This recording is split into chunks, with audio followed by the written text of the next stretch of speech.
Bonjour et bienvenue dans cette 3e émission. Merci de nous suivre une fois de plus. Générique.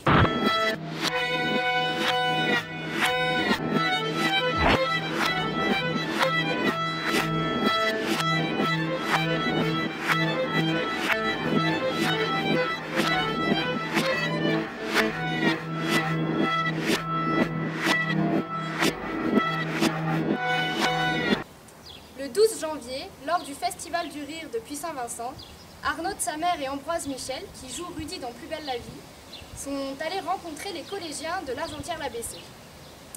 Merci à eux de nous avoir permis de filmer cette rencontre.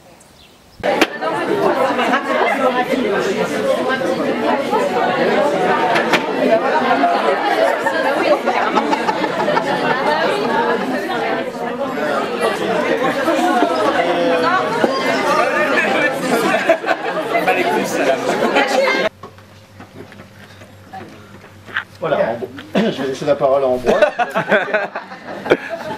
Il va se présenter. Je vous rassure, je ne vous ferai pas rire parce que je laisserai cette tâche-là.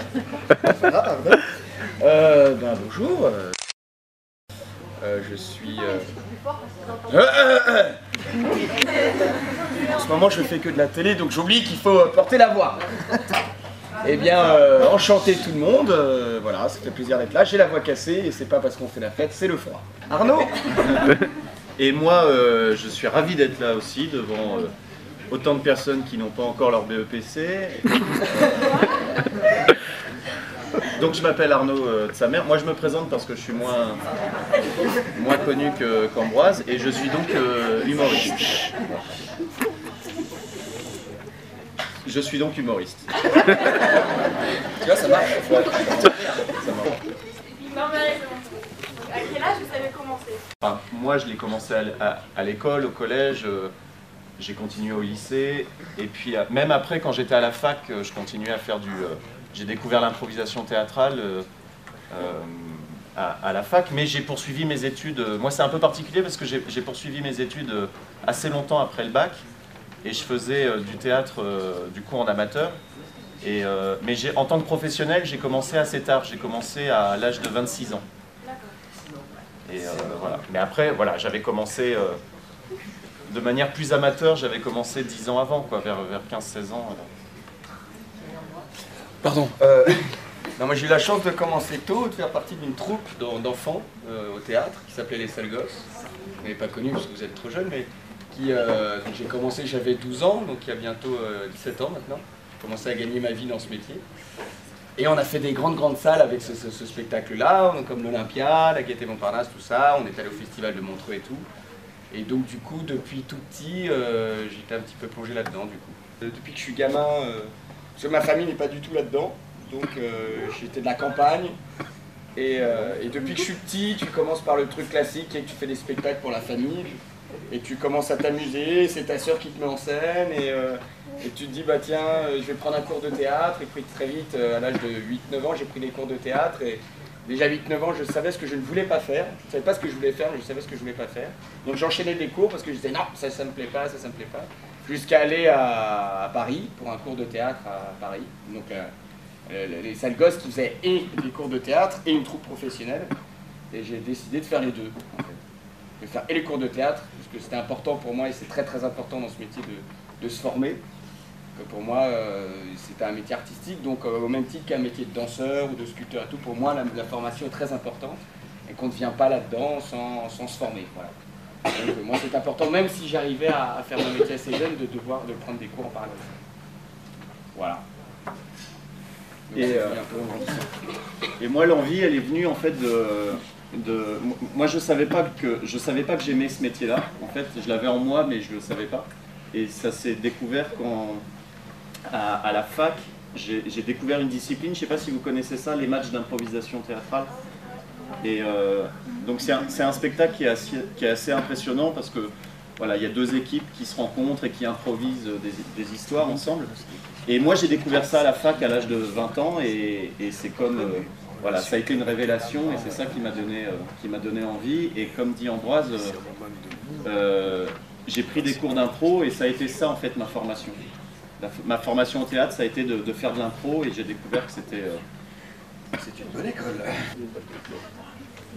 Avez-vous du mal à percer dans ce métier? Alors déjà, que veut dire percer? Enfin, à rentrer dans le métier, à être connu, Là, par contre, pour le coup, là, je vais être différent d'Arnaud, puisque Arnaud, lui, il est connu en son nom, et moi, je suis pas connu en mon nom, je suis connu par rapport à un programme, qui est que moi, on me reconnaît par rapport, je suis attaché à ce programme-là, c'est-à-dire qu'on me connaît pas en tant que comédien, il y a même beaucoup de gens qui savent pas que je fais d'autres choses, ou que j'ai fait d'autres choses avant, et que souvent, je suis réduit à ça. On dit aimer, mais il faut aimer les gens pour faire des spectacles, pour essayer de faire rire les gens, c'est donner aussi beaucoup d'amour, donc tu as évidemment envie de recevoir en échange. Donc d'avoir les gens qui rient, juste que c'est une réponse immédiate à quelque chose que toi tu travailles pendant 2 ans et que tout d'un coup, en 2 secondes, on te redonne un truc où tu dis ça fait du bien. Donc voilà. Alors, moi j'ai une question pour Ambroise. Est-ce que l'image d'acteur de Plus belle la vie vous colle à la peau? En France, oui. Je vais pas faire de... Mais bon, c'est un peu compliqué. En France, oui, on a tendance à toujours très... Mais pas que dans le milieu artistique, mais dans partout, dans partout, c'est une bonne idée. Mais partout, on a tendance à étiqueter les gens. Et c'est vrai que c'est un petit peu compliqué, puisque... on est un des premiers programmes français où c'est vrai que tout le monde regarde et tout le monde aime beaucoup ce programme. On n'a pas beaucoup de critiques négatives. Généralement, il y en a même plein qui vont tendance à dire non, non, je regarde pas, alors qu'en fait ils sont tous les soirs. Il y a une espèce de pudeur à le regarder, ça c'est touchant, assez rigolo. Surtout chez les hommes. C'est toujours leur femme qui regarde, ou leur mère, jamais eux. Ils connaissent tout. Mais après, oui, c'est compliqué d'arriver à convaincre sur d'autres choses, mais pas le public. Il n'y a jamais eu de problème avec le public. C'est plus un rapport avec les productions, des chaînes, ou par exemple pour des longs métrages, tout ça, etc. C'est toujours un peu compliqué. Le public, il suit. Et c'est pour ça que d'ailleurs, moi, j'ai été obligé de monter ma boîte. J'en ai fait une, j'en ai recréé une deuxième boîte de production. Je fais aussi de la mise en scène, je fais de la réalisation, j'écris aussi. Parce que j'aime ça d'une part, et que dans l'autre sens, c'est qu'aussi ça me permet de me donner des rôles aussi qu'on ne me donnerait peut-être jamais, en tout cas. Et d'essayer de se défendre et de montrer que je peux faire aussi d'autres choses, parce que j'adore ce que je fais dans Plus belle la vie, j'adore ce personnage, et je m'amuse à le faire, ça va faire bientôt 8 ans, donc je le fais pas pour me forcer, et pas vraiment pour l'argent. C'est que vraiment ça me plaît d'y être, c'est un programme qui me plaît, de pouvoir avoir autant de travail en si peu de temps, c'est quelque chose qui j'aime travailler moi, donc j'adore le faire, mais évidemment j'ai besoin de faire d'autres choses, et c'est vrai que c'est un peu compliqué. Donc si moi je me le donne pas, on me le donnera pas. Et c'est un petit peu le cas pour plein de choses en fait. Non, mais ce qu'il dit est vrai, c'est-à-dire que moi ma crainte en ce moment c'est ma crainte en ce moment c'est d'être ce que je vis dans l'émission de Laurent Ruquier, c'est formidable, mais je sais que dans l'esprit des professionnels autour, il peut y avoir on peut dire Arnaud de Samer, c'est la case Ruquier, et puis pour peu qu'on n'aime pas Laurent Ruquier, du coup on va se dire non, Arnaud on fait une croix dessus. Mais ça fonctionne vachement par raccourci comme ça, donc il faut être malin, il faut savoir moi c'est ce que j'essaye de faire dans l'émission, c'est-à-dire garder mon intégrité artistique, continuer à faire ce que je fais, essayer d'être original pour qu'on pense à moi sans penser forcément à Laurent Ruquier. Dans la MJC, il y a une salle appelée Babylone, où les groupes peuvent venir répéter. Lors du concert d'Akhenaton, nous avons interviewé son responsable, Benjamin Boiteau. À quel titre je suis là? Oui. C'est très simple, avec l'association Exki, l'espace Babylone, la MJC du Grand Briançonnais, co-organise un projet sur le territoire du pays du Grand Briançonnais qui s'appelle Zico Sommet. Et ce projet, grâce à ce projet, au travers de ce projet, on met en place des concerts, des masterclass, des formations. Et donc aujourd'hui, on est là pour un gros concert avec Akhenaton et Faflarage. Alors les artistes, on les choisit de manière collégiale avec l'association Exki. On se met autour d'une table, on s'appelle, dès qu'on a des idées, on échange. Donc il y a plusieurs critères pour choisir une bonne programmation. On essaye aussi d'écouter ce que les gens ont envie de voir ici, parce que voilà, on répond à des attentes. Et puis on essaye d'aller chercher des publics qui n'ont pas l'habitude de voir les artistes qu'ils aiment, qu'ils apprécient. C'est pour ça que ce soir on a désiré faire une soirée hip-hop, parce que c'est pas courant qu'il y ait des concerts hip-hop dans la vallée. Donc on a la chance de pouvoir accueillir AKH et que le public qui aime le hip-hop, et même le public qui aime la musique en général, puisse avoir enfin un concert hip-hop dans la vallée. Là, les artistes, ils acceptent de venir parce que c'est une petite salle, et les prix sont pas les mêmes que ce qu'ils pourraient faire. Alors les prix, ça dépend de ce qu'on appelle les prix. Il est évident que c'est pas avec ce qu'on fait payer à l'entrée qu'on va payer les artistes. C'est beaucoup trop peu par rapport aussi aux locations de matériel, de techniciens, etc. Donc les artistes sont payés convenablement, fidèles à leurs habitudes, à leurs demandes, parce que ce projet bénéficie du soutien de l'Europe et d'autres de la région aussi. Enfin, on fait des gros dossiers avec des subventions, donc on est aidé pour ça. Et les artistes qu'on appelle pour qu'ils viennent jouer, en fait, on leur explique le projet. On leur dit pas, tu viens, tu fais un concert, tu te barres. C'est pas le but. On leur explique qu'il va y avoir des jeunes comme vous, il va y avoir des ateliers photos, il va y avoir des jeunes bénévoles qui vont s'impliquer pour la technique et que ça correspond à un projet global. Voilà. Donc les artistes, on les prend pas en traite. On leur explique avant. On les embauche, comme dans n'importe quelle programmation, mais dans un cadre particulier. Après, les artistes, une fois qu'on leur a expliqué ça, il y a certains artistes qui pourraient être un peu susceptibles ou un peu étonnés de ne jouer que pour 5 € l'entrée. Certains artistes, ça leur fait un peu drôle, mais il y a des artistes qui comprennent tout le projet et ça les embête pas de jouer avec des entrées simplement à 5 €, alors que d'habitude ils jouent pour des entrées à 30, 35, 40, voire plus. Et donc vu qu'il y a tout ce projet à côté, d'amener les publics au concert, que tous les publics puissent bénéficier du concert et pas seulement ceux qui ont un peu plus d'argent, ils cautionnent ça et donc ils viennent bien volontiers jusqu'ici, au fin fond de la région PACA. Comment s'est organisée la rencontre avec Akhenaton ? Comment c'est organisé ? À quel niveau ? De manière professionnelle, nous on s'est dit on veut Akhenaton qui vient de sortir un album avec Faflarage qui s'appelle We Love New York. Il y a un projet, on connaît Akhenaton, Chill de son petit nom, depuis longtemps parce qu'on le voit à la télé, on sait quel message il véhicule avec Ayam ou en solo, on connaît ses idées. Donc on l'a contacté de manière très professionnelle. Bonjour, je fais un concert, est-ce que vous seriez libre pour... Bien sûr, comme c'est un artiste très demandé, ça fait longtemps qu'on est sur le projet, ça nous a pris du temps. On a réussi à caler cette date du 14 octobre et donc il était d'accord.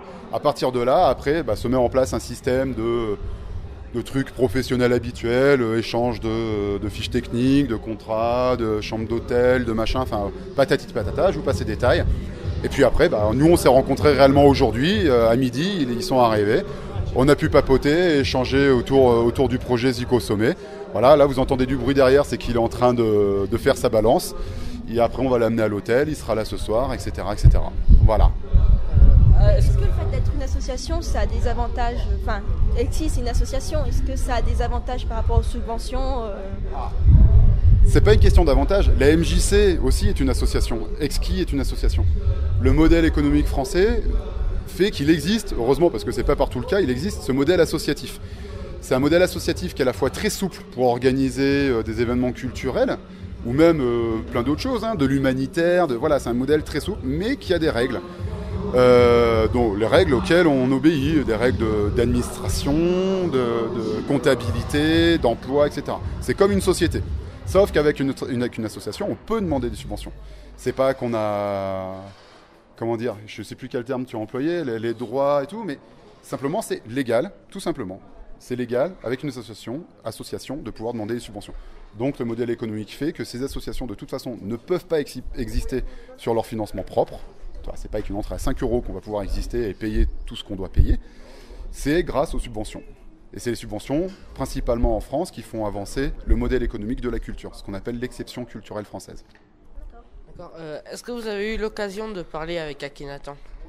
Oui, j'ai eu la chance. Moi, j'ai une double casquette quand je travaille, c'est-à-dire que je suis pro, donc j'accueille des gens, je leur saute pas dessus. Et puis j'ai aussi la casquette du gars qui aime bien la musique, qui aime bien certains artistes et qui aime bien accueillir des artistes qu'il aime bien. AKH, même si je suis pas un gros furieux de rap, j'écoute quand même un peu de rap. J'aime surtout l'homme qui depuis plus de 20 ans, en France, fait avancer le rap et puis plein d'autres causes. Et donc de l'avoir pu le rencontrer et puis discuter avec lui de manière simple, assis autour d'une table, c'est vachement enrichissant. Je suis pas dans une posture, je suis fan, je te demande une photo, un autographe. Hors de question, c'est pas mon boulot, puis c'est même pas du tout ma nature, c'est pas ma personnalité. Mais de pouvoir échanger avec lui sur comment nous on existe, ce que lui il apprécie, ce que lui il aime pas, des choses et d'autres, comme un homme, ça reste un homme, comme toi, comme moi. Voilà, j'ai pu en parler avec lui à midi et tout à l'heure, et puis on va se recroiser, et voilà, c'est quelqu'un de très accessible. Mais il faut pas l'embêter, je pense, au bout d'un moment il doit saturer. Merci beaucoup. De rien, bonne continuation. Merci. Merci de nous avoir suivis une fois de plus. Et à une prochaine fois.